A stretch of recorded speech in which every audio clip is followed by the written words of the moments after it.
Hey, this is Scott, and today we're going to be talking about video tripods, what makes them so special, and what kind of differences you might be able to expect from some of the lower end models to those really expensive ones.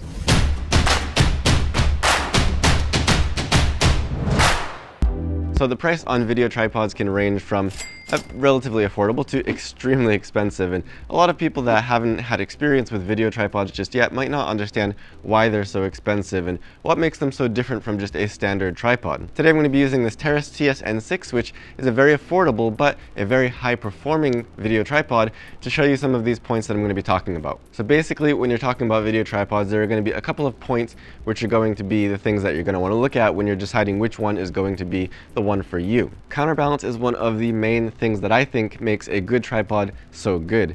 And what counterbalance is, if you don't have that much experience with video tripods, of course it's going to balance your camera, but what that means is that if you have this properly balanced and properly set up, when you tilt this forward or tilt it back, you can just let it go and it will hold itself in place. And of course that's good for safety reasons. You don't have to worry about your camera dropping down and getting damaged, but also that's going to make it really easy to get really nice starts and stops to your movements, because you don't have to rely on the power of your hand to hold it in place or to come to that smooth stop. You can really just move it as you need to move it, very, very lightly, and then just let it come naturally to that stop, and it's going to make things really, really smooth. The counterbalance range especially is going to be something you want to pay attention to make sure that your camera setup, including everything, monitors, batteries, whatever you put on there, is going to fit within that range. There are two types of counterbalance system, and one type is a continuous type where you really dial it in very, very precisely. You can get exactly the amount of counterbalance that you need, but the downside to that is that you have to dial it all the way in from zero. So you're going to get your camera balanced at zero, so that way you can know whether or not it's really centered on here, and then dial in your counterbalance. So every time you do that, it's going to be really a pain physically, and also just it takes a long time to dial it in very accurately, but you can dial it in very accurately. A tripod like this TERIS has a stepped system, and in this case there are 4 steps of counterbalance, and so that's going to be kind of preset different levels of counterbalance, and you can find one that is close to your camera setup, and then again with the drag you're going to make up for the difference there. But this is a much faster system, so you're going to just turn it off and then turn it back on really, really quickly. So if you're going between different camera setups, if you take your camera off and then you put it back on and it's lined up a little bit differently, you can get things balanced and get things going very, very quickly. Once again, this is where some of the differences between cheaper and more expensive tripods are going to come into play. With stepped systems especially, you're going to see a big difference in the number of steps. Some tripods will only have 1 step, which is to say that you cannot even adjust it. Other tripods will have 4, 5, 7. I've seen as high as 16, but those get really, really expensive. Your drag settings are going to work together with that counterbalance to kind of make up for any imperfections. If your counterbalance doesn't perfectly match the weight of your camera setup, the drag is going to kind of compensate for that and help to hold it in place and help to get that really silky, smooth movement. So good performing drag, nice smooth drag, is also going to be the difference between a cheap and a more expensive tripod. So back here we have the settings for the counterbalance and the drag, and before we go ahead and get this camera setup balanced, you want to turn this all the way off, both of these, so that way you can really see the most clear how your camera itself is actually balanced on here. But make sure you have everything locked down before you turn that off, otherwise it'll just fall under its own weight. Before you unlock this, make sure you're holding the tripod, because again it's going to be just loose now.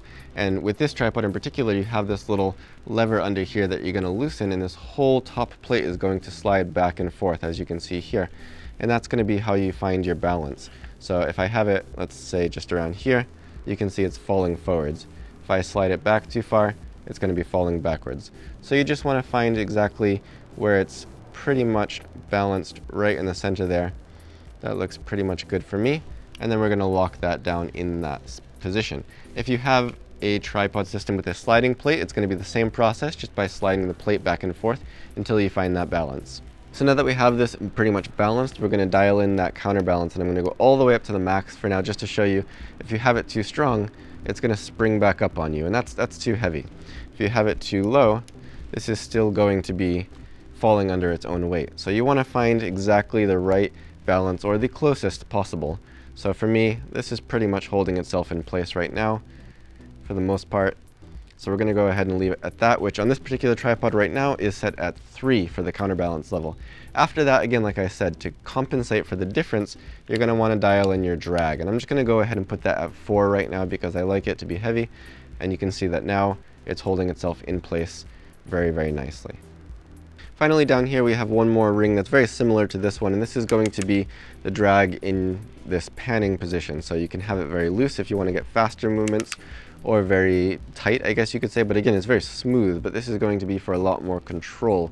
The more drag you have, the less you're going to see the little vibrations from your hand's own imperfections, because you're fighting against more resistance, I guess you could say. So if you have it set all the way this way, every little movement of your hand is going to show up in your footage. But if you have this set to a little bit higher, it's not going to show up as much, because your little movements are not going to actually create as much movement on the tripod side of things. Finally, there's some of these smaller details. There's the height of the tripod, if it's made from aluminum or carbon fiber, which will affect the weight.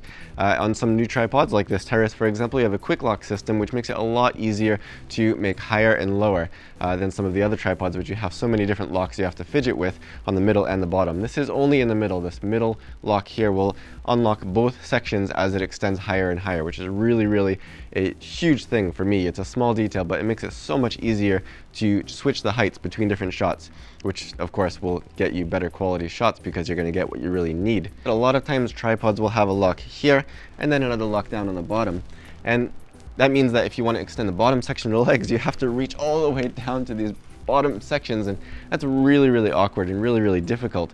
So what they did here on this TERIS tripod is they have only one lock in the center here, and that will unlock both sections, but the bottom section won't extend until the top section is fully extended automatically. And the same for collapsing it. So I'll just show you now as I loosen these locks and then put it all the way down. That's it. As I extend it higher, extend it all the way up. 1, 2, 3, and I'm good. I don't have to reach down to the bottom, which, especially when you're dealing with something this high, could be really awkward. But again, if you want something even lower, they have this little guy here, this mini tripod here, which is really great. Again, you got that 75mm bowl on the top, so you can take this head off of here, put it right onto here, and you can get some really low shots. And this bottom spreader can even extend a little bit too, so you can get lower than this, but this is already really low, but it's going to be really solid. It's a very good little tripod to have with you on all your shoots, because you never know when you want to get really low. These legs in particular here are carbon fiber, so they're relatively light. These here are aluminum. They do have an aluminum version of this as well. They have a bunch of different versions of this head that will give you a higher payload or a lower payload, and just a whole bunch of different things. So you can find a setup for whatever it is that you need for your particular camera or your particular overall setup with batteries and monitors and everything like that. So just keep in mind, you want to think about your overall weight of your setup and find a head that matches that, and then this is going to be a great choice for you.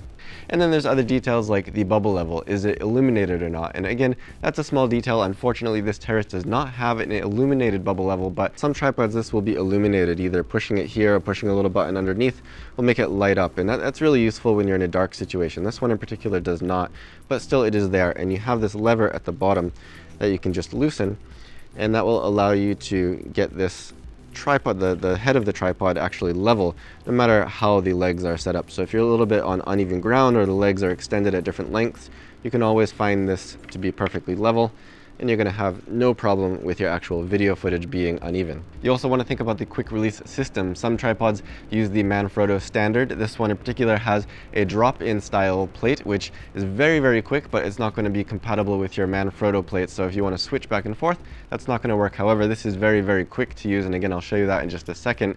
And then there's also, different proprietary plates for different brands. And you have just a number of different ones on the market. So that's something that you also want to think about as well if you're planning to go back and forth between tripod and maybe a gimbal or some other setup. So like I said, this tripod has this quick release plate here that is just going to kind of drop and snap into here. So really, it's very quick and easy. And that's it. That's as simple as it is. So you don't have to worry about trying to get everything lined up and sliding it in here, which is often kind of annoying and kind of embarrassing if somebody's watching you do it.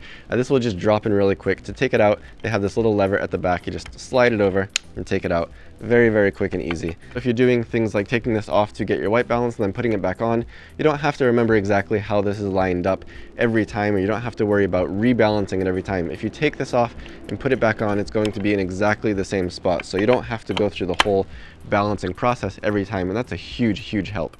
So if you have any questions or comments, be sure to leave them down below. If you like this video or found it helpful, don't forget to give me a thumbs up. Subscribe to see more in the future, and as always, thank you for watching.